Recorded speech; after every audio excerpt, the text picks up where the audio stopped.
ہم سے یہ کہے کہ کسی مسلمان نے پیسے کے لیے ایمان بیچ دیا تو ہم اس کا منہ نوچنے کو تیار ہو جاتے. اور میں خود اپنے بارے میں آپ کو بتاؤں, 20-25 برس پہلے جب ذرا جوشیلی تقریریں کیا کرتے تھے تو مجھے یاد ہے کہ ہم بہت دھڑلے سے کہتے تھے کہ مسلمان اپنا ایمان نہیں چھوڑتا. مگر اب بال سفید ہوئے ہیں تو سر شرم سے جھک گیا ہے. اب یہ کہنے کے لائق منہ نہیں رہا کہ ہم یوں کہیں کہ مسلمان اپنا ایمان نہیں چھوڑتا. لوگ ہمارے منہ میں ہاتھ دیں گے کہ کہاں کی بات کرتے ہو, ہر قدم پر تمہارے مسلمان بھائی بک رہے ہیں, چھوٹے چھوٹے مفادات کے لیے بک رہے ہیں. میری اب تک کی بات کا خلاصہ یہ ہے کہ سب سے زیادہ خطرے جس چیز کے لیے ہمارے سامنے ہیں وہ ہمارا ایمان ہے, ہمارا اور ہمارے بچوں کا اور ہماری نسلوں کا. اور یہ اس میں سے کوئی بھی بات کسی پر الزام نہیں ہے. مثلا میں نے ابھی حکومت کی پالیسی کی بات کی ہے تو ہم الزام نہیں لگا رہے, بلکہ حکومت تو اس پر فخر کر رہی ہے کہ وہ ایسی پالیسی لائی ہے. وہ دیومالائی کہانیوں کے ذریعے سے بچوں کی تہذیب اور اخلاق کی بچوں کو سکھانے کا نظام بنایا ہے اس نے, تو وہ تو فخر کر رہے ہیں اس پر. یہ تو ہمارا مسئلہ ہمارے لیے مسئلہ پیدا ہو رہا ہے کہ ہمارے ایمان کا کیا ہوگا. ہم کوئی زبردستی ان کے سر الزام نہیں لگا رہے ہیں. تو اب ایسے حالات میں سوچنے کی بات مسلمانوں کے لیے بنتی ہے کہ انہیں کیا کرنا ہے. مسلمان کیا کر رہے ہیں, ذرا سی 2-4 منٹ میں اگر اجازت ہو تو اس پہ بھی بات کر لیں. مسلمان یہ کر رہے ہیں کہ ہندوستان میں یہ گناہ گار بہت جگہ جاتا ہے, تقریباً اکثر صوبوں میں جانا ہوا, اور جس جگہ جانا ہوا چھوٹے چھوٹے گاؤں میں بھی اور بڑے بڑے شہروں میں بھی, تو 2-3 باتوں کو پوچھا ہے. آپ سے پوچھنا نہیں چاہ رہا ہوں کیونکہ بڑے شریف لوگ جمع ہیں, دیندار لوگ جمع ہیں, لیکن اگر میری بات یہاں بھی صادق آ رہی ہو تو بتا دیجئے گا آہستہ سے. پوچھا ہے میں نے جا کر کہ کیا مسلمانوں کے ذمے سودی قرضہ تو نہیں ہے. مجھے ابھی تک کوئی ایسی جگہ نہیں ملی جہاں نہیں میں جواب ملا ہوں. بڑی تعداد میں مرد بھی اور عورتیں بھی سودی قرضے میں بند گئے ہیں.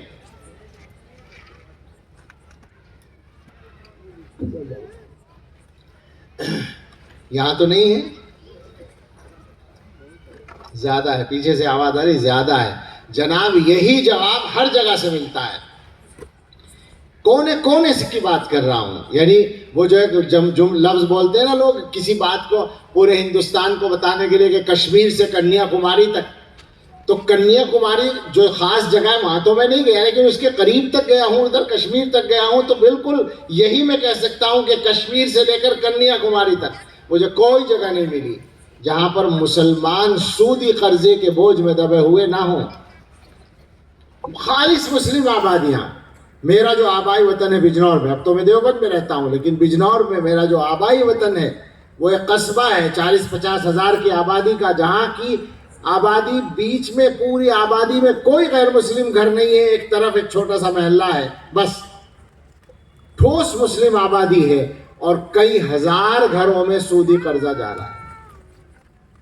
اور چھوٹے چھوٹے قصبوں میں, بجنور میں اور سہارنپور میں اور مظفر نگر میں اور میرٹھ میں اور شاملی میں اور باغپت میں, اور اس کے بعد دلی میں اور میوات میں, تبلیغ کا گڑھ میوات, وہاں لاکھوں کی تعداد میں, اور ہریانہ کے اور علاقوں میں اور پنجاب میں اور گجرات میں اور مہاراشٹر میں اور ایم پی میں اور چھتیس گڑھ میں اور تلنگانہ میں اور آندھرا میں اور تمل ناڈو میں اور مہاراشٹر میں اور بہار میں اور بنگال میں, جھارکھنڈ میں, آسام میں, کہاں کا میں نام لوں. میں فرضی نام نہیں لے رہا ہوں, سوچ کے اس لیے بول رہا ہوں کہ جہاں جہاں گیا ہوں وہاں کا نام لوں, اور ابھی چھوٹ گیا بہت سارا.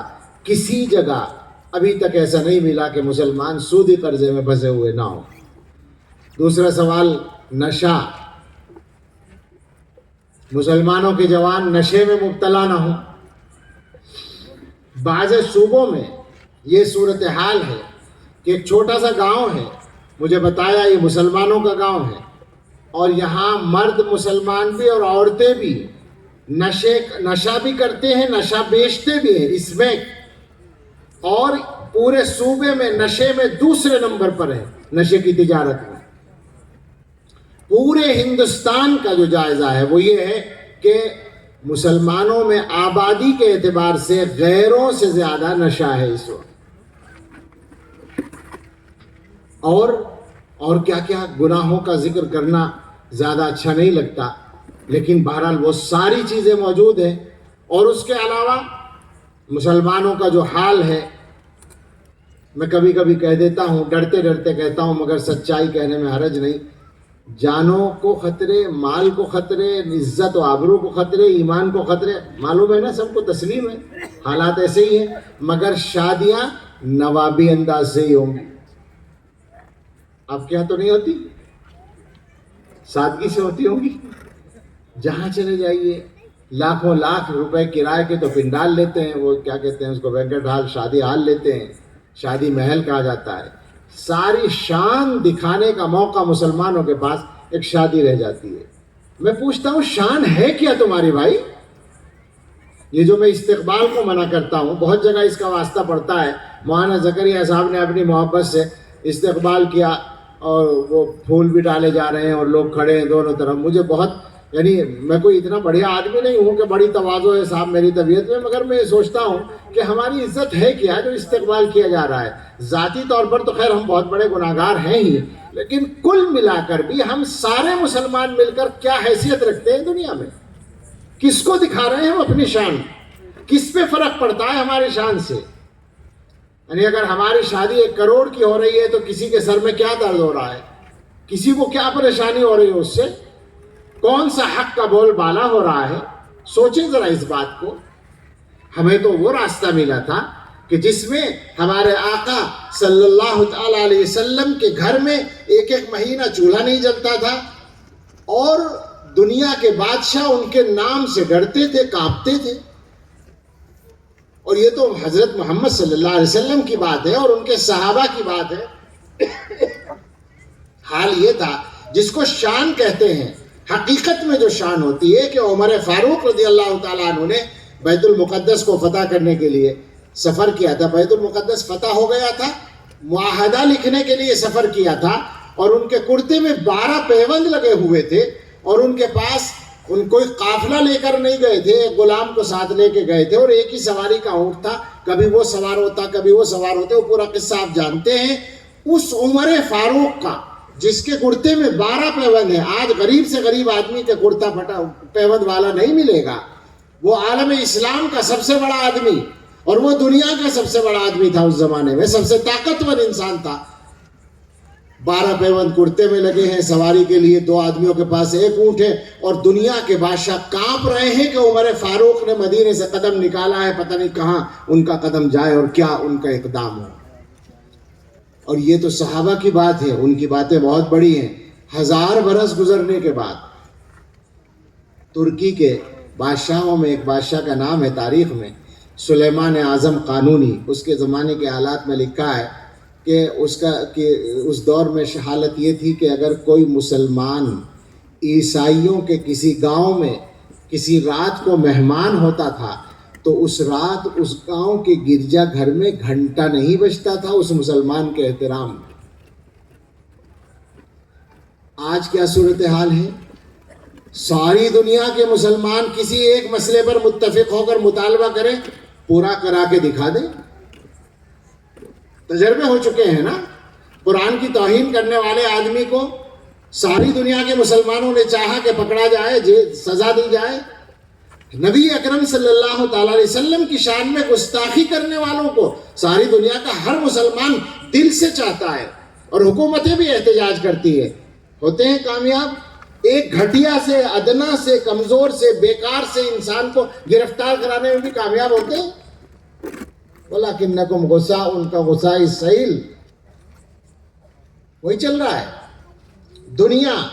دنیا کے اہل باطل, دنیا میں شیطان کے نمائندے, وہ شیاطین الانس جو شیطان کے کارندے اور ایجنٹ ہیں, وہ دنیا کا جو ایجنڈا طے کرنا چاہتے ہیں, اور دنیا کا نہیں ہمارے ملکوں کا, ہمارے معاملات کا جو فیصلہ وہ کرنا چاہتے ہیں آزادی کے ساتھ کرتے ہیں، اور ہمارے اندر اتنا دم نہیں ہوتا کہ ہم اپنے معاملات میں ان کی رائے کے خلاف چل سکیں۔ ہمارے اندر یہ دم نہیں ہے کہ ہمارے بھائیوں کو ساری دنیا مانتی ہے کہ ظلماً مارا جا رہا ہے فلسطین میں، اور ہم میں اتنا بھی دم نہیں ہے کہ ہم اتنا ہی کر سکیں کہ بھائی کھلے طور پر امداد پہنچانے دو، ہمیں ہمارا راستہ کھولنے دو، اس کی بھی ہمت ہمارے اندر نہیں ہے۔ چلیں حکومتوں پر نہ جائیں، حکومتوں پر جب جاتے ہیں تو لوگوں کو مزہ آتا ہے حکومتوں پہ تبصرے کرنے میں۔ میں کہا کرتا ہوں لوگوں سے کہ ہم مسلمان جب باتیں کرتے ہیں تو ہر ایک حکومتوں کی بات کرتا ہے کہ سعودیہ کے بادشاہ یہ کر رہے ہیں، اور قطر کے یہ کر رہے ہیں، اور دبئی کے یہ کر رہے ہیں، فلاں کے یہ کر رہے ہیں۔ میں یہ پوچھتا ہوں کہ یہ مسلمان جو باتیں بنا رہا ہے بیٹھ کر، یہ بھی تو کہیں کا بادشاہ ہے، ایک گھر کا بادشاہ ہے جس میں 5-6 آدمی رہتے ہیں، 1 کروڑ 2 کروڑ نہیں، 4-5-6 آدمی رہتے ہیں۔ اس نے اپنے گھر میں کتنا شریعت کو نافذ کر رکھا ہے، اسے سوچنا چاہیے نا۔ تو میرے بھائیو یہ حالات ہیں، میں کہہ رہا تھا کہ دنیا کے فتنے وہ ہیں اور حالات ہمارے یہ ہیں، لہٰذا اب ان حالات سے نکل میں اپنی گفتگو کے تیسرے حصے کی طرف جا رہا ہوں۔ یہ 3 ٹکڑے ہو گئے، اب یہ ہے کہ ہمارا کام کیا، ہمیں کرنا کیا، ہمیں سمجھنا کیا ہے۔ تو ضرورت اس کی ہے کہ ہم اپنا اصل مسئلہ سمجھیں۔ ہمارے زمانے میں بھی صورتحال یہی ہے کہ ہر آدمی کی نظر میں جو اصل مسئلہ ہے وہ سب دنیا کے مسئلے ہیں۔ کسی کے سامنے اصل مسئلہ یہ ہے کہ میرے بیٹوں کا روزگار ہو جائے، کسی کے سامنے اصل مسئلہ ہے کہ بچوں کی شادی ہو جائے، کسی کے سامنے اصل مسئلہ یہ ہے کہ مکان بن جائے، کسی کے سامنے اصل مسئلہ ہے کہ کاروبار چل جائے۔ ان سارے کاموں کو اصل بنا کر ہم بیٹھے ہوئے ہیں اور ایمان ہاتھ سے نکلا جا رہا ہے۔ تو تھوڑا سا صحیح کر لیں، اصل مسئلہ ایمان ہے، اصل مسئلہ ایمان کی حفاظت ہے، اصل مسئلہ اپنے اور اپنے بچوں اور اپنی نسلوں کے ایمان کی حفاظت ہے۔ اس ایمان کی حفاظت کے لیے جو راستہ ہمارے پاس ہے وہ بہت سادہ، آسان، صاف ستھرا اور مضبوط ہے۔ اہدنا الصراط المستقیم کی شکل میں اللہ تعالیٰ نے ہمیں دے رکھا ہے۔ اب اس کی بات تو کرنے کا وقت نہیں ہے زیادہ کہ صراط مستقیم پر میں بات کروں، لیکن آپ سے یہ عرض کر دوں مختصر طور پر کہ اللہ نے خود قرآن میں بتا رکھا ہے کہ صراط الذین انعمت علیہم صراط مستقیم ہے، اور انعمت علیہم وہ ہیں جو انبیاء اور صدیقین اور شہداء اور صالحین ہیں۔ رسول اکرم صلی اللہ تعالیٰ علیہ وسلم نے بتایا ہے میرا راستہ اور میرے صحابہ کا راستہ، ما انا علیہ و اصحابی، میری سنت اور میرے صحابہ کا طریقہ یہ سیدھا راستہ ہے، اور اس سیدھے راستے کی حفاظت کا انتظام اللہ کی طرف سے مقرر ہے۔ وہ حضور نے پہلے بتا دیا، یحمل هذا العلم من كل خلف عدول ينفون عنه تحریف الغالین وانتحال المبتلین وتأویل الجاہلین۔ حضور علیہ السلام اپنے وقت پر دنیا سے تشریف لے گئے صحابہ کے حوالے کر کے۔ صحابہ کرام نے حضور علیہ السلام سے اس سیدھے راستے کو صحیح طور پر محفوظ کر لیا، سیکھ لیا، سمجھ لیا اور اگلی نسل کو سکھا دیا۔ اب آگے کیا ہوگا؟ حضور نے فرمایا یہ علم جو ہے اس کو ہر بعد والی نسل کے معتبر لوگ حاصل کریں گے، اور حاصل کر کے ہر زمانے میں ان کی ایک ڈیوٹی ہوگی، ایک کام ہوگا، وہ دین کے اندر غلو کرنے والوں کی طرف سے جو بگاڑ آئے گا اس کی نفی کریں گے، اسے کنڈم کریں گے۔ باطل والوں کی طرف سے دین میں جو ملاوٹ کی کوشش کی جائے گی اس کی نشاندہی کر کے اس کو الگ کریں گے۔ بے علم لوگوں کی طرف سے دین کی جو غلط تشریح ہوگی اس کی صحیح وضاحت کریں گے کہ یہ غلط ہے، یہ صحیح ہے۔ یہ ہر دور میں علماء کی ذمہ داری ہوگی۔ یہ ڈیوٹی اللہ کی طرف سے مقرر ہو گئی اور ہر دور میں یہ ڈیوٹی چلی آ رہی ہے۔ آپ کو یہ سمجھنا ہے اور یہ محسوس کرنا ہے کہ یہ کون ہیں، وہ لوگ کون ہیں جن کے پاس یہ نبوت کی امانت ہے، کن کے پاس یہ حضور علیہ السلام اور صحابہ کرام کے طریقے کی امانت محفوظ ہے۔ میں عام لوگوں کو سمجھانے کے لیے ایک بات کہہ دیا کرتا ہوں، چونکہ ہمارے زمانے میں گمراہی پھیلانے کے راستے بہت آ رہے ہیں۔ بہت سارے لوگ صحابہ کا نام لے کر گمراہی پھیلاتے ہیں، بہت سے لوگ حدیث کا نام لے کر گمراہی پھیلاتے ہیں۔ وہ بیچ کے لوگوں کو نکال دیتے ہیں اور سیدھے حدیث پر چھلانگ لگاتے ہیں۔ بیچ کے لوگوں کو نکال دیتے ہیں اور صحابہ پر جا کر بات کرتے ہیں کہ صحابہ نے کیا ہم یہ کریں گے. ہم یہ کہتے ہیں کہ تم نے صحابہ کو نہیں دیکھا, صحابہ سے جنہوں نے سیکھا, پھر ان سے جنہوں نے سیکھا, پھر ان سے جنہوں نے سیکھا, سلسلہ دیکھو کیسے چلا رہا ہے. یہ ایک زنجیر ہے, اس زنجیر کا کوئی حلقہ ٹوٹا ہوا نہیں ہے. جن لوگوں کے پاس علم اس شکل میں آیا ہے کہ وہ اپنا سلسلہ حضرت محمد الرسول اللہ صلی اللہ تعالی علیہ وسلم تک صحیح طور پر پہنچا سکتے ہیں, وہ معتبر راستہ ہے. وہ اس زمانے میں ان علماء کے پاس ہے جو اکابر دیوبند سے نسبت رکھتے ہیں. ان کے مدرسوں کا نام کچھ بھی ہو سکتا ہے, اداروں کا نام کچھ بھی ہو سکتا ہے, مگر راستہ وہی ہے, اور وہ صحیح راستہ اور سیدھا راستہ اور سچا راستہ ہے. یہ مدرسے, اب اس پر ہمیں آنا ہے, بات اسی پر کرنی ہے بنیادی طور پر. یہ جو راستہ ہے جس کو بچانا ہے, مسلمانوں کے ایمان کو بچانا ہے, اس کو بچانے کا راستہ. مسلمانوں کو اللہ تعالیٰ نے دین کے بہت سارے کام دے رکھے ہیں, سارے کاموں کی ضرورت ہے, لیکن ایک بنیاد ہوتی ہے جس کے بغیر کام نہیں چلتا. اس بنیاد کا نام وہ جو میراث نبوت کی امانت چلی آ رہی ہے, وہ امانت جہاں محفوظ ہے وہی جگہ وہ بنیاد ہے جس کا نام مدرسہ ہے. تھوڑا سا سمجھانے کے لیے قصہ سناؤں. ایک مرتبہ دیوبند دارالعلوم میں ایک آدمی آیا امریکہ کا, اور وہ سرکاری آدمی تھا. اس نے دارالعلوم دیکھنے کی خواہش ظاہر کی, دکھا دیا گیا. واپس آ کر بیٹھا حضرت معتمم صاحب رحمۃ اللہ علیہ, مولانا مرغوب الرحمان صاحب. میں کہنے لگا کہ آپ کا دارالعلوم بس اتنا ہی بڑا ہے جیسے چھوٹا لگا ہو. جنہوں نے دیکھا ہے ان کو پتا ہے کہ کتنا بڑا ہے, کئی سو بیگھے میں بنا ہوا ہے. تو ان کو تعجب ہوا, انہوں نے پوچھا کہ کیا بات یہی ہے جو آپ نے دیکھا ہے, کہ آپ اس طرح کیوں کہہ رہے ہیں؟ اس نے کہا کہ اصل میں مسلمانوں کی مذہبی سرگرمیوں کی رپورٹیں مرتب کرتا ہوں دنیا بھر میں جا کر. امریکی وزارت خارجہ کا میں ایک سیکشن کا ذمہ دار ہوں. تو جہاں جہاں مسلمان رہتے ہیں دنیا میں مختلف ملکوں میں, اور ان کی کچھ دینی سرگرمی ہوتی ہے, میں وہاں جاتا ہوں. تو میں جہاں جہاں بھی گیا اور آپ کے مذہب کا کوئی کام مضبوطی کے ساتھ ہوتا ہوا مجھے ملا, اور اس کی جڑ کو میں نے کریدا تو اس کے نیچے سے دیوبند نکلا. تو میں یہ سمجھتا تھا کہ یہ ادارہ جو ساری دنیا کی جڑوں میں گھسا ہوا ہے خود کتنا بڑا ہوگا. یہ ایک مثال ہے جس سے آپ سمجھ سکتے ہیں مدرسے کے کردار کو. میں کوئی دارالعلوم دیوبند جو متعین ادارہ ہے اس کا پروپیگنڈا نہیں کر رہا ہوں, بلکہ مدرسہ کیا ہے اس کی حقیقت عرض کر رہا ہوں. دارالعلوم دیوبند میں بھی ہے, اور گدک میں بھی ہے, اور ہر جگہ موجود ہے.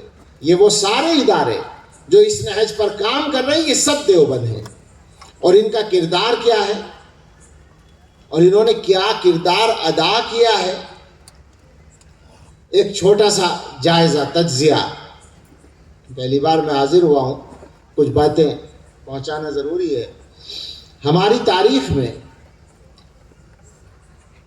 عام طور پر تو یہ ہوا کہ جہاں ہم گئے اور اسلامی نظام, اسلام کا انصاف دنیا کے سامنے آیا تو وہاں کا زمین و آسمان بدل گیا, اور آخر تک وہ ممالک اسلام کے سائے میں رہے. لیکن کہیں کہیں اس کے خلاف بھی ہوا ہے, جہاں ہم سے غلطیاں ہوئی ہیں. ظاہر بات ہے اسلام ضمانت ہے بقا کی, انصاف ضمانت ہے بقا کی.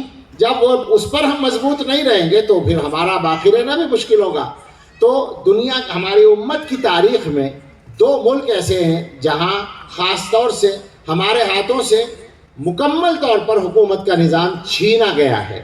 ایک اسپین ہے, اسپین اندلس جسے کہتے ہیں عربی میں, اور ایک ہندوستان ہے.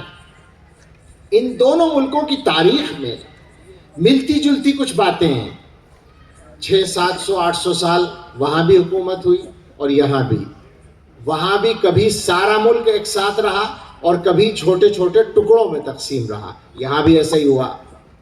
اکبر کے دور میں، عالمگیر کے دور میں سارا ہندوستان، بہت بڑا ہندوستان حکومت میں رہا، اور کبھی چھوٹے ٹکڑوں میں بھی رہا. اور فرق یہ ہے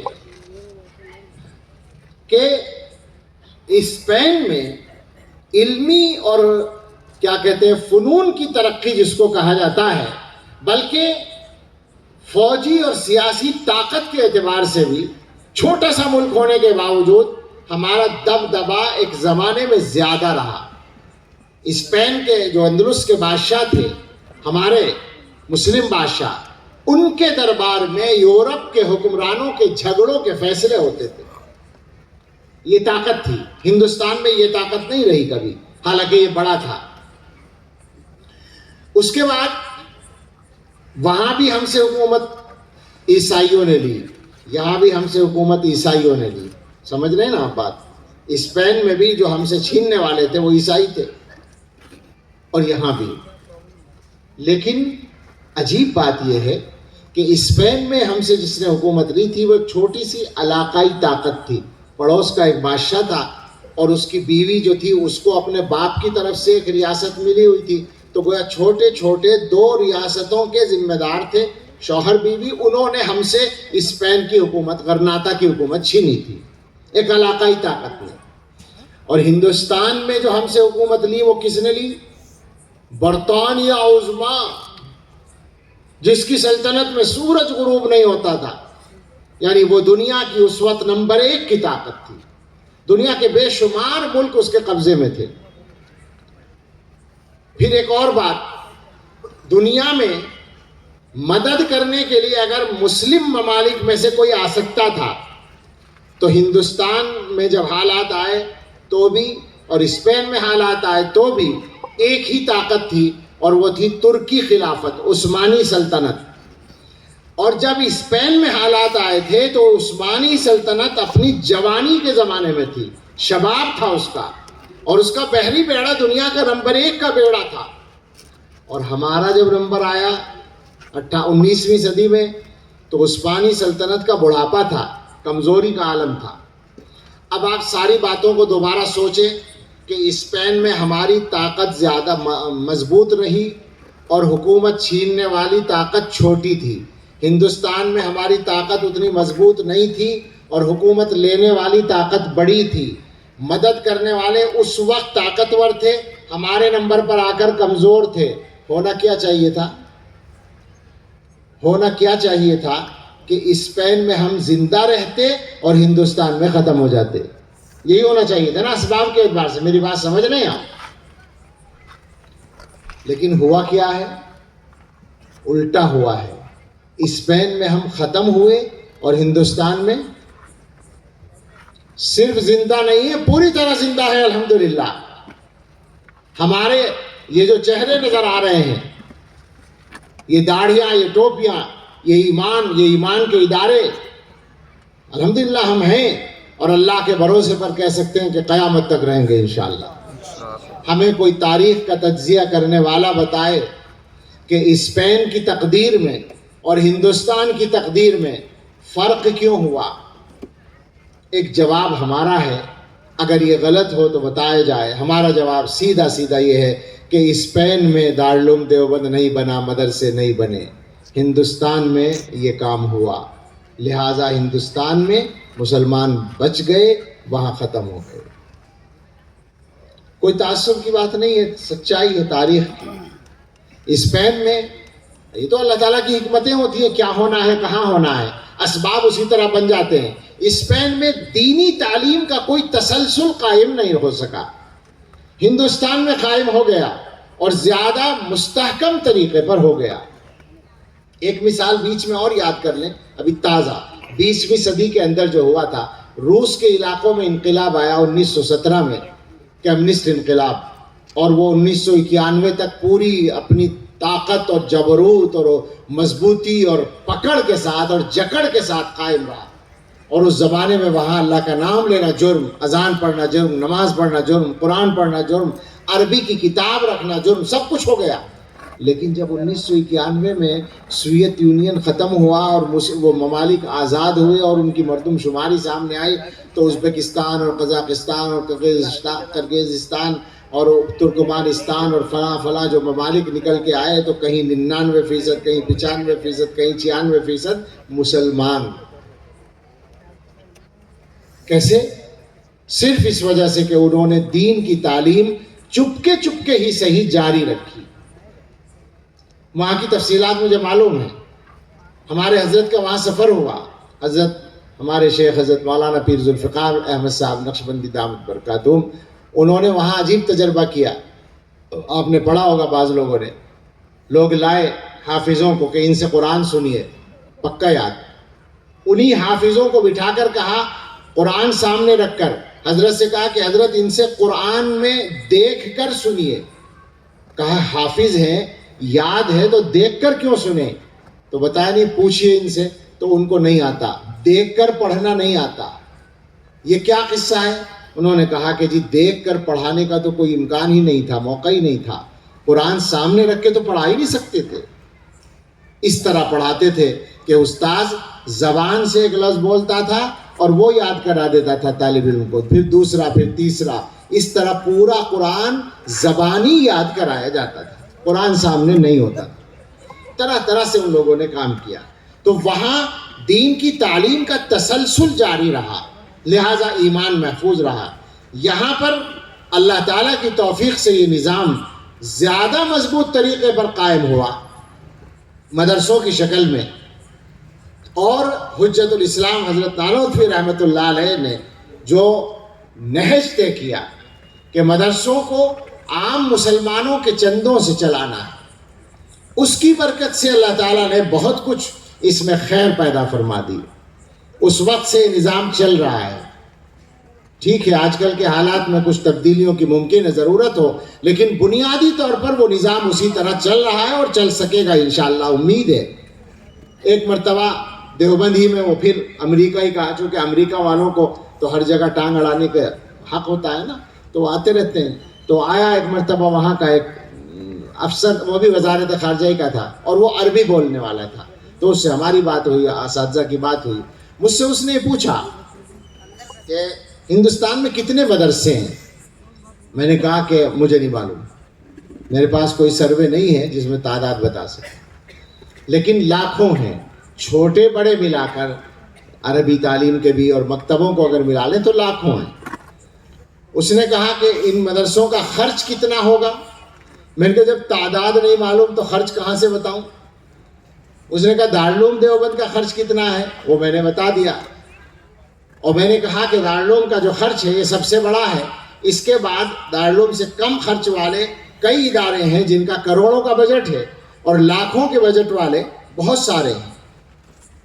تو اب اس نے اپنے ذہن میں ایک اندازہ لگایا اور پھر مجھ سے پوچھا کہ یہ سارا پیسہ کہاں سے آتا ہے؟ اس کا جواب بغیر سوچے میں دے سکتا تھا. میں نے جلدی سے بولا، من تبرعات الشعب المسلم، عام مسلمان کے چندے سے. جیسے ہی یہ لفظ بولا کہ بھئی عام مسلمان چندہ دیتے ہیں، ان کے چندے سے یہ سارا پورا ہوتا ہے. اچھا، آپ سمجھ سکتے ہیں کہ وہ آدمی تو وہ ذہین تھا ہی، اور یہ لوگ جو ہیں ایک دم سمجھ لیتے ہیں چیزوں کو. کھربوں روپے بنتے ہیں، مدرسوں کا جو خرچہ ہے وہ کھربوں روپے بنتا ہے. تو اس نے مجھ سے فوراً یہ کہا کہ سمجھ میں نہیں آتا، یعنی مسلمانوں کے چندے سے یہ کام ہوتا ہے، یہ سمجھ میں نہیں آتا. میں نے کہا کہ آپ کی سمجھ میں کیا آئے گا، ہماری سمجھ میں نہیں آتا.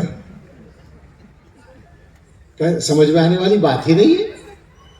کیسے سمجھ میں آئے گا؟ یہ کوئی عقلی بات ہے کہ ایک آدمی محنت سے پیسہ کمائے اور اپنی جیب سے نکال کے مولانا زکریا کے ہاتھ میں دے دے؟ یہ کوئی عقل کی بات ہے؟ عقل کی بات تو اس زمانے میں یہ ہے کہ دوسرے کی جیب سے پیسہ نکال لے. وہ اپنی جیب سے پیسہ نکال کر دوسرے کو دے رہا ہے اور اختیار دے رہا ہے چاہے جہاں خرچ کرو. تو یہ تو عقل والی بات نہیں ہے، یہ اللہ تعالیٰ کا نظام ہے. یہ اللہ تعالیٰ کی طرف سے ایک انتظام ہے مسلمانوں کے ایمان کی حفاظت کا. میں آپ سے ایک بات کہتا ہوں اور مجھے یقین ہے کہ یہ بات صحیح ہے کہ ہندوستان میں یہ جو فیصلہ تھا کہ عام مسلمانوں کے چندے سے مدرسے چلیں گے، شاید اسی کی برکت ہے کہ مسلمان باقی ہیں. اس فیصلے کی وجہ یہ ہے کہ اللہ کے دین کو تو باقی رہنا ہے, یہ تو آپ کو سب کو پتا ہے. اللہ کا دین باقی رہے گا, اس میں تو کوئی شک نہیں ہے. لیکن مسلمانوں کا پیسہ جڑ گیا اللہ کے دین کی بقا کے ساتھ, تو مسلمانوں کو بھی باقی رہنا ہے. جب اللہ تعالیٰ نے اپنے دین کے ساتھ دیکھیے دنیا میں اکثر ملکوں میں یہ نظام نہیں ہوتا. عام طور پر عام لوگوں کے چندے سے ادارے چلتے ہوں ایسا بہت کم ہوتا ہے, اور یہاں یہی صورتحال ہے. آپ کے یہاں تو پتہ نہیں کیا رواج ہے, کہیں ہوتا ہے یا نہیں. ہمارے علاقے میں جلسوں میں چندے کا رواج ہے. یہ جو وہاں پڑھے ہوئے لوگ ہیں انہوں نے دیکھا بھی ہوگا, بعض علاقوں کے جلسوں میں بازے مدرسے کے جلسے میں 1-1 کروڑ 2-2 کروڑ روپیہ چندہ ہوتا ہے, جلسے میں ہوتا ہے. لوگ وہیں لے کر آتے ہیں اور دیتے ہیں اور لکھواتے ہیں. سمجھ میں نہیں آتا کیسے ہوتا ہے. تو مسلمان کی کمائی کو اللہ نے استعمال کیا دین کی بقا کے لیے, لہٰذا مسلمانوں کو بھی باقی رہنا ہے. ویسے یہ مسلمان جو ہے بیچارہ کمزور ہے, غریب ہے, اس کے پاس کاروبار بھی کم ہے, ملازمتیں تو تقریباً نہیں ہے, ذرائع آمدنی ذرائع معاش اس کے اوپر تنگ کیے جا رہے ہیں. مگر ہم آپ سے کہتے ہیں کہ اگر آپ نے اس چیز کو محسوس کر کے سمجھ کے باقی رکھا, اپنا حصہ دین کی بقا میں لگائے رکھا, تو ہمیں یقین ہے کہ دنیا کی کوئی طاقت آپ کو ختم نہیں کر سکتی انشاءاللہ. سمجھنے کی ضرورت ہے. اس زمانے میں ابھی باتیں آئیں, اشارے ہوئے, یہ جو عالمی طاقتیں ہیں, اصل میں اس زمانے میں کوئی بات کھل کر کہنے میں تکلف نہیں, بلکہ چھپ کے تو کچھ کہا ہی نہیں جا سکتا, کیا ہی نہیں جا سکتا. کوئی بات راز نہیں ہے, تو جو کہنا ہے وہ کھل کر ہی کہنا ہے. ہمارے یہ بڑی طاقتیں امریکہ سے لے کر ہندوستان تک جو کام کر رہی ہیں, ان کا جو پروپیگنڈا ہے, چونکہ پروپیگنڈا اس زمانے میں ایک بڑی طاقت رکھتا ہے, آدمیوں کے دماغ اس سے متاثر ہوتے ہیں. وہ بہت سمجھدار لوگ ہیں, وہ بہت چالاک لوگ ہیں, وہ مسلمانوں کی اصل طاقت کو جانتے ہیں. مسلمانوں کی اصل طاقت ہی مدرسے ہیں. اب اگر وہ یہ کہیں کہ صاحب مدرسوں کو بند کرو, تو لوگ کہیں کہ بھئی کیوں بند کرو, یہ تو غلط بات ہے. اگر آپ کسی آدمی کو مارنا چاہیں اور خواہ مارنا شروع کر دیں, تو لوگ کہیں بھئی کیوں مار رہے ہو. اور اگر آپ یہ کہیں کہ چور چور چور, تو آپ کے ساتھ 10 آدمی اور مارنے والے تیار ہو جائیں گے. یہی ہوتا ہے نا دنیا میں. پروپیگنڈے سے آپ کو مدد مل جاتی ہے. انہوں نے پروپیگنڈے شروع کیے کہ یہ مدرسے گڑبڑ کر رہے ہیں, یہ مدرسے دہشت گردی سکھا رہے ہیں. دہشت گردی کا قصہ تو عجیب ہے, یعنی ہمارے اوپر اتنا شاندار الزام ہے. ایک لیڈر صاحب ہیں, بلکہ منسٹر ہے غالباً, دیوبند میں آ کر کہہ کر گئے کہ یہاں ایک دہشت گردی کا مندر ہے. دارالعلوم دیوبند کو دہشت گردی کا, اب بندے خدا کو یہ بھی خیال نہیں کہ اپنے مندر کی توہین کر رہا ہے, آسانی کے ساتھ کہہ دیتے ہیں. حالانکہ ایک بات ہے جو سچائی ہے وہ سب کو معلوم ہے, ہمارے مدرسے کھلی کتاب ہیں. یہ مدرسہ ہی ہے جہاں ہم بیٹھے ہیں, یہ مدرسے کی عمارت ہے جی. یہ سامنے جو مدرسہ ہے نا, اس میں کون سی 4 دیواری ہے. دن اور رات کے کسی حصے میں کہاں سے کون آدمی نہیں آ سکتا. یہاں 80% مدرسے ایسے ہی ہیں کہ جن میں 24 گھنٹے آ سکتا ہے. بلکہ 4 دیواری بھی اگر ہے, وہ دارالعلوم دیوبند جو سب سے بڑا مدرسہ ہے, اس میں ہم آج تک سوچتے ہیں کہ کہاں کوئی پابندی, کوئی پہرا ایسا نہیں ہے. جب بھی کوئی چاہے آسانی کے ساتھ آ سکتا ہے. کھلی کتاب ہے, اور ان کو پتہ ہے, ان کو سچائی کا پتہ ہے. وہ ان کی ایک پالیسی ہے, وہ جھوٹ بولتے ہیں, جان کر جھوٹ بولتے ہیں, پروپیگنڈے کرتے ہیں. اور جھوٹ بولنے کی انتہا یہ ہے, آپ کو ہنسی آئے گی, ایک مرتبہ ٹی وی پر ایک خبر آئی اور فوٹو بھی اس میں, کہ کچھ لوگ ہیں جو غالباً ٹوپی اوپی اوڑھے ہوئے یا مسلمانوں والے لباس میں ہیں, اور ہتھیاروں کی ٹریننگ لے رہے ہیں. اور ایک آدمی یا کچھ لوگ ان کو ٹریننگ دے رہے ہیں. وہ باقاعدہ گروپ فوٹو ٹی وی پر آیا, اور اس کے نیچے لکھا کہ دیوبند میں باقاعدہ ٹریننگ دی جا رہی ہے دہشت گردی کی. اور قصہ کیا تھا؟ قصہ یہ تھا کہ کشمیر میں چونکہ وہاں ٹیررزم چلتا رہتا ہے, وہ جو آتے ہیں کیا کہتے ہیں حملہ کرنے والے لوگ, تو حکومت کی یہ پالیسی ہوئی, حکومت نے یہ چاہا کہ یہ جو ملیٹنٹ آتے ہیں ان کا مقابلہ شہریوں کو بھی کرنے کی پریکٹس اور تربیت دی جائے تو عام شہریوں کو ہماری ہندوستانی حکومت کی طرف سے فوج کے ذریعے کچھ لوگوں کو ہتھیار چلانے کی ٹریننگ دی جا رہی تھی کہ اگر وہ آ کے حملہ کریں تو یہ مقابلہ کر سکیں. اس میں ایک آدمی سہارنپور کا رہنے والا تھا, وہ بھی فوجی تھا. تو جن لوگوں نے ٹریننگ لی ان کے ساتھ اس نے ایک گروپ فوٹو لیا تھا. وہ گروپ فوٹو لے کر اپنے گھر آیا. وہاں اس کی ایک رشتہ دار لڑکی آئی ہوئی تھی جو دیوبند کی تھی. تو اس کو وہ گروپ فوٹو اچھا لگا, اس نے وہ اس سے لے لیا اور دیوبند میں آ کر اس نے ایک فوٹوگرافر کو دیا کہ اس کی کاپی بنا دو مجھے. اب وہ جو فوٹوگرافر صاحب تھے ان کو مزہ آ گیا. انہوں نے سوچا کہ یہ تو دیوبند کا فوٹو ہے اور فوج اس کی ہتھیاروں کی ٹریننگ ہو رہی ہے. انہوں نے کسی میڈیا والے کو پکڑا دیا کہ دیکھو دیوبند میں دہشت گردی سکھائی جا رہی ہے. وہ ٹی وی پر آ گیا. جب وہ اس لڑکی نے دیکھا کہ یہ تو وہ فوٹو ہے جو میں نے دیا تھا تو اس نے جلدی سے اپنے بھائی کو بتایا اور اس نے میڈیا والوں سے رابطہ کر کے بتایا کہ یہ جھوٹ ہے, غلط ہے, اس کا دیوبند سے کوئی تعلق نہیں, تو کشمیر کا فوٹو ہے اور حکومت کا ہے. حکومت کے انتظام میں عام شہریوں کو جو سکھایا جا رہا ہے اس کا فوٹو ہے. یہ اتنی جسارت لوگ کرتے ہیں جھوٹ بولنے کی. لیکن ہمیں ایک بات کا اطمینان ہے کہ چونکہ ہمارا کردار کھلی کتاب کی طرح اس لیے اس سے کوئی فرق نہیں پڑتا. مگر مجھے اس سے آگے ایک بات کہنی ہے. یہ کوئی مسئلہ نہیں ہے. مسئلہ اصل میں یہ ہے کہ انہوں نے اب اس سے آگے قدم بڑھایا. انہوں نے یہ شروع کیا ہے کہ مدرسوں میں جو پڑھایا جاتا ہے, اور پڑھایا کیا جاتا ہے قرآن و حدیث, اب اس میں وہ کیڑے نکال رہے ہیں. اب وہ یہ کہتے ہیں کہ قرآن میں فلاں فلاں جو بات ہے وہ دہشت گردی کو بڑھاتی ہے. حالانکہ ابھی یہ سرکاری طور پر نہیں کہہ سکتے. سرکاری طور پر تو ہماری ابھی رمضان میں امت شاہ سے ملاقات ہوئی تھی جمعیت علماء کے وفد کی, تو انہوں نے خود ہمارے سامنے کہا کہ قرآن حدیث پڑھانے میں ہمیں کوئی اعتراض نہیں. ان کے یہی الفاظ تھے کہ قرآن حدیث پڑھانے میں کوئی اعتراض نہیں. مگر ان کے جو ادھر ادھر کے کارندے ہیں اور جو پروپیگنڈسٹ ہیں انہوں نے یہ شروع کر دیا ہے اور نشانہ بنانا شروع کر دیا ہے باقاعدہ. تو اب مسلمانوں کو ہوشیار ہونے کی ضرورت ہوگی کہ اس پروپیگنڈے سے وہ متاثر نہ ہو اور ہمارے لوگوں میں اتنی صلاحیت ہو کہ وہ اس پروپیگنڈے کا جواب دے سکیں اور واپس آ جائیں پھر اسی بات کی طرف جو چلتے چلتے پھر آ گئی ہے کہ اس زمانے میں سچی بات یہ ہے ماحول سے مسلمان متاثر ہو رہے ہیں. میں اپنی بات اب سمیٹ رہا ہوں. ماحول سے مسلمان متاثر ہو رہے ہیں اور بڑی ایک تعداد ایسی ہے جو ایمان کے سلسلے میں کمزور ہوتی جا رہی ہے. یہ کوئی جھوٹ نہیں ہے, یہ الزام نہیں ہے.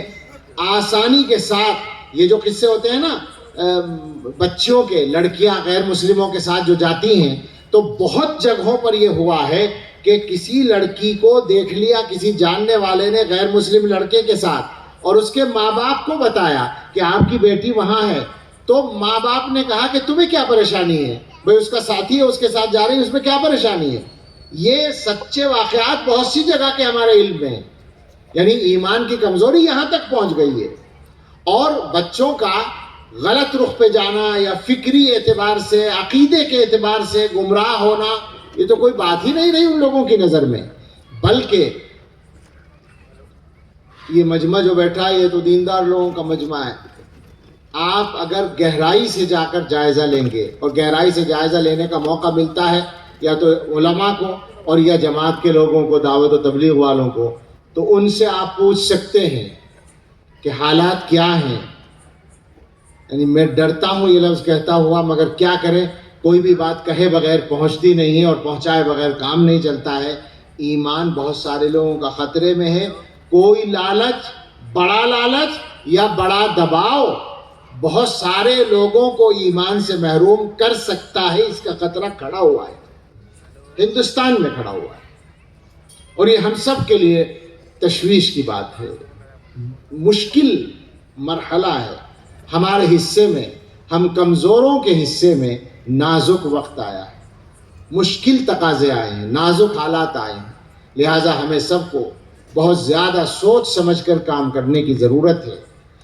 صحیح راستے پر آنا اور کاموں کی ترتیب کو بھی صحیح رکھنا. میں یہ کہتا ہوں, بالکل صفائی سے کہتا ہوں کہ دین کے جتنے کام ہیں، جس کا جیسا موقع اور جیسی صلاحیت ہو، دین کے ہر کام میں آدمی لگ سکتا ہے، مگر یہ جس کو مدرسہ کہا جاتا ہے، یہ جس کو بچوں کی ایمانی تربیت گاہ کہا جاتا ہے، یہ جو مکتب ہے، یہ جو مدرسہ ہے، یہ جو دارالعلوم ہے، یہ جو ادارے ہیں، ان کے بارے میں ہم آپ سے صفائی سے کہتے ہیں کہ یہ سارے دینی کاموں کی بنیاد ہے۔ آپ کی خانقاہیں، آپ کے تبلیغ و دعوت کے سلسلے اور آپ کی ملی تنظیموں کی سرگرمیاں، یہ ساری کی ساری سر آنکھوں پر ہمارا تو سب سے تعلق ہے الحمدللہ، لیکن اس کے بعد ہم آپ سے کہتے ہیں کہ اصل مدرسہ ہے، مدرسے سے سب کو ملے گا۔ تبلیغ و دعوت والے لوگ محنت کریں گے اور لوگوں کو لائیں گے دین کی طرف، دین کہاں سکھائیں گے؟ ہو سکتا ہے کوئی دعوت والا کہے کہ ہم تو جماعت میں سکھا دیں گے، بے فکر رہو، تمہاری جماعت میں پورا دین نہیں سیکھا جا سکتا۔ دیندار بنے گا آدمی، دین کا شوق اس میں پیدا ہوگا۔ علم کہاں سے آئے گا؟ علم تو مدرسے سے آئے گا۔ اس سے برا نہ مانے لوگ، کوئی یہ نہ سمجھے کہ صاحب انہوں نے دعوت کے خلاف بات کہہ دی۔ آج کل بڑی مشکل یہ ہے کہ صحیح بات کہنا بھی لوگوں نے مشکل بنا دیا۔ مسلمانوں کو اس پر بھی آنا پڑے گا کہ اگر اپنی رائے کے خلاف کوئی صحیح بات ہے تو اسے برداشت کرنے کی بھی عادت ڈالیں، فرقے نہ بنائیں، گروہ نہ بنائیں، پارٹیاں نہ بنائیں۔ یہ دعوت و تبلیغ اور مدرسے یہ آپس میں کوئی ایک دوسرے کے مقابل پارٹیاں نہیں ہیں، یہ سب ایک دوسرے میں گٹمن ہیں، اور دعوت و تبلیغ مدرسوں کی شاخ ہے، کام ہے یہ ہمارا۔ ہم اس کی مخالفت نہیں کر رہے ہیں، ہم یہ بتا رہے ہیں کہ آپ دین کی طرف لائیں گے تو علم کے لیے اس کو مدرسے میں آنا پڑے گا۔ علم چند چیزوں کا نام نہیں ہوتا۔ یہ ٹھیک ہے کہ ایک بڑی عمر کا آدمی ہے، وہ تبلیغ میں لگ گیا، انشاءاللہ امید ہے کہ اس کی ضرورت پوری ہو جائے گی اور وہ دین کے راستے پر چلے گا اور آخر تک اس کا کام ٹھیک ہو جائے گا، لیکن آپ کی نسلوں کو یہ میراث پہنچانے کا کام کہاں سے ہوگا؟ علوم نبوت، یہ تو مدرسے سے ہوگا۔ اور یہ کوئی لڑائی کی بات نہیں ہے، دعوت و تبلیغ سے ہی تو مدرسوں کو سب سے زیادہ بچے ملتے ہیں۔ جو لوگ دیندار بنتے ہیں پھر ان کو فکر ہوتی ہے اپنے بچوں کو عالم بنانے کی، اپنے بچوں کو دین پڑھانے کی، تو وہ کرتے ہیں یہ کام۔ لیکن مجھے یہ عرض کرنا ہے صفائی سے کہ آپس کے اختلافات کو بھی گھٹانے کی کوشش کریں، کسی بھی کام کو جھگڑے کا موضوع نہ بنائیں، یہ مزاج ختم کریں کہ چونکہ یہ کام میں کرتا ہوں لہذا مجھے اسی کی بات کرنی ہے۔ اگر دوسرا کوئی آدمی دوسرا کام کرتا ہے اور وہ کام صحیح ہے تو مجھے کیا پریشانی ہے کہ میں اس کی تائید کروں؟ مسلمانوں کو یہ سوچنے کی ضرورت ہے کہ اس وقت لڑنے کے لیے، مقابلے کے لیے تو دنیا کے اندر آپ کے دشمن بہت سارے ہیں، ان سے لڑنے کا دم تو ہے نہیں، آپس میں لڑائی کر کر کے ہم اپنا دم، اپنی طاقت خرچ کرتے رہتے ہیں۔ اس کو بدلنے کی ضرورت ہے، یہ بدلنا پڑے گا مزاج۔ اور سارے لوگوں کو خاص طور سے آخر میں یہ بات کہ اپنی زندگیوں کو بدلنے کی ضرورت ہے۔ زندگی بدلنے کا مطلب یہ ہے کہ ہر آدمی اپنے بارے میں غور کرے کہ میری زندگی میں کہاں کہاں اصلاح کی ضرورت ہے، کہاں کہاں تبدیلی کی ضرورت ہے۔ ہم لوگوں کی ایک بیماری ہے، وہ بیماری یہ ہے کہ جب ہم سے کوئی بات کہی جاتی ہے تو پورا مجمع سنتا ہے شوق سے، اور ہر آدمی یہ سمجھتا ہے کہ یہ بات مسلمانوں سے کہی جا رہی ہے، مجھ سے نہیں کہی جا رہی ہے۔ ارے بابا تو بھی تو مسلمان ہے، تجھ سے بھی کہی جا رہی ہے، تو بھی تو اسی مجمع کا حصہ ہے۔ یہ علماء باتیں کرتے ہیں، تقریریں کرتے ہیں، بعض علماء کو آپ نے دیکھا ہوگا کہ وہ بہت پرجوش تقریر کرتے ہیں، سخت تقریر کرتے ہیں، اور لوگ خوش ہوتے ہیں کہ حضرت بہت اچھے مقرر ہیں۔ لیکن اگر وہی حضرت کسی ایک آدمی کو اکیلے میں اتنی سخت نہیں، اس سے آدھی اور چوتھائی سخت بات کہہ دیں تو وہ برا مانے گا یا تعریف کرے گا کہ حضرت بہت اچھی تقریر کر رہے ہیں؟ لڑائی ہو جائے گی۔ کیوں؟ اس کا مطلب یہ کہ مجمع میں بیٹھ کر وہ یہ سمجھ رہا تھا کہ مجھے نہیں کہہ رہے، ان سب کو کہہ رہے ہیں، میرے علاوہ جو جتنے بیٹھے ہیں سب نالائق ہیں، ان کو کہا جا رہا ہے میں ٹھیک ہوں۔ اور سچی بات یہ ہے، آپ اس کو محسوس کریں کہ ہم سب کی ایک مشترک بیماری یہی ہے کہ ہم اپنے آپ کو ٹھیک سمجھتے ہیں، اوروں کو غلط سمجھتے ہیں۔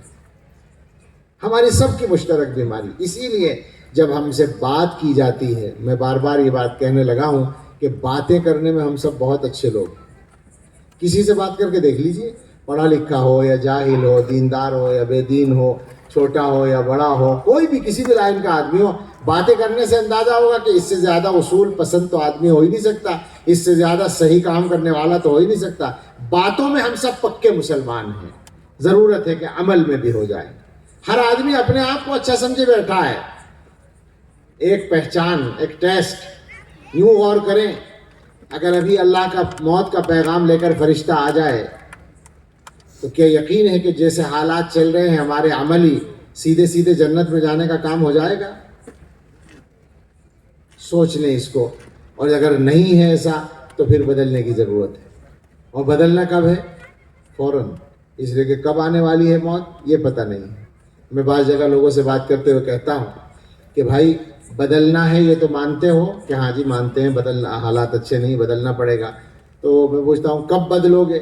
اکثر لوگوں کا پروگرام کیا ہوتا ہے معلوم ہے آپ کو؟ 10-20 سال کے بعد۔ جوانوں کا پروگرام میں بتاؤں، جوانوں کا پروگرام ہوتا ہے کہ 50-60 سال تک تو کمانے کا کام کرنا ہے، محنت کرنی ہے، اور اس کے بعد توبہ کر کے مسجد میں بیٹھ جائیں گے، دیندار بن جائیں گے۔ تو میں لوگوں سے کہتا ہوں کہ یہ بتاؤ، جو صحیح بات ہے وہ یہ بتاؤ کہ مرنے کا پروگرام کب ہے؟ اب اس پر آدمی ہنستا ہے، لیکن ظاہر ہے کہ یہ تو سب سے کڑوی حقیقت ہے۔ بتائیں کہ مرنے کا پروگرام کس کا کب ہے؟ جواب یہ ہے کہ کسی کو پتہ نہیں۔ ابھی بھی ہو سکتا ہے، ہم یہاں بیٹھے ہیں، ممکن ہے کہ ہم اپنے پاؤں سے چل کے جائیں، اور ممکن ہے کہ ہمیں اٹھا کر لے جائے جائے، اتنی قریب موت ہے۔ تو اس کا مطلب ہے کہ ابھی بدلنے کی ضرورت ہے۔ تو ہم سب یہاں سے اپنے آپ کو بدلنے کا پیغام بھی لے کر جائیں۔ اور بدلنے کا میں ذرا اور کھول دوں، ہر آدمی یہ سوچے کہ میری زندگی میں کون سا گناہ چل رہا ہے جو چھوٹ نہیں رہا ہے، اس گناہ کو چھوڑنا ہے۔ اگرچہ گناہوں کا چھوڑنا آسان نہیں ہوتا، بڑی محنت کی ضرورت ہوتی ہے، اور اللہ والوں سے تعلق کی ضرورت ہوتی ہے۔ میں ایک مرتبہ ایک بڑا سا ایسے ہی جلسہ تھا، تقوی پر بات کر رہا تھا، تو بات ختم ہونے کو آئی تو دور سے ایک آدمی نے کھڑے ہو کر سوال کیا کہ مولانا تقوی کہاں ملے گا؟ میں نے کہا کہ کپڑا کہاں ملتا ہے؟ اس نے کہا جی کپڑا تو کپڑے والوں کے یہاں ملتا ہے۔ میں نے کہا غلہ کہاں ملتا ہے؟ اناج کہاں ملتا ہے؟ کہا وہ اناج والوں کے یہاں ملتا ہے۔ میں نے کہا بس جواب ہو گیا، تقوی والوں کے یہاں ملے گا، وہ بازار میں نہیں ملے گا۔ جن کی زندگی میں تقوی، ان کے قریب جاؤ تو تمہارے اندر تقوی آئے گا۔ لیکن مسلمانوں سے سوال ہے، آپ کے 24 گھنٹے کے ٹائم ٹیبل میں روزانہ یا ہفتے بھر میں بھی کوئی آدھا گھنٹہ مقرر ہے کسی اللہ والے کے پاس جانے کے لیے؟ فرصت ہی نہیں ہے۔ اس لیے کہ ترجیحات جو ہیں ہماری، جو کیا کہیں گے اس کو، جن کاموں کو ہم نمبر 1 پر ضروری سمجھتے ہیں ان سے فرصت نہیں ہے، اور وہ سب دنیا کے کام ہیں۔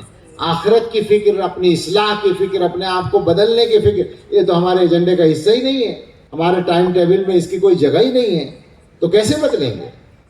اس لیے ضرورت ہے، بس میری باتوں کا خلاصہ 2 باتیں ہیں، ایک تو فکر کرنی ہے اپنے آپ کو بدلنے کی، اور ایک فکر کرنی ہے صراط مستقیم پر خود قائم رہ کر اور اپنے بچوں کے قائم رہنے کا انتظام کر کے دنیا سے جانے کی۔ اور اس انتظام کے لیے جو سب سے بنیادی کردار ادا کرتا ہے وہ مدرسہ ہے، اور مدرسے کے علاوہ جتنے دین کے راستے ہیں ان میں سے جس کا تعلق ہو سکتا ہے وہ اس سے اپنا رابطہ کر کے اپنے دین کی اور اپنے بچوں کے دین کی حفاظت کی کوشش کرے، اور اللہ سے مانگتے رہیں۔ اللہ تعالی ہم سب کو اور ہماری نسلوں کو دین پر استقامت عطا فرمائے، اور جو یہ مدرسہ یہاں چل رہا ہے اللہ تعالی اس کی بھرپور حفاظت فرمائے، یہاں کی محنتوں کو قبول فرمائے، کاموں میں آسانیاں عطا فرمائے، اور اللہ ہم سب سے اور پوری امت کے لوگوں سے راضی ہو جائے۔ آمین۔ وآخر دعوانا ان الحمد للہ رب العالمین۔ جزاک اللہ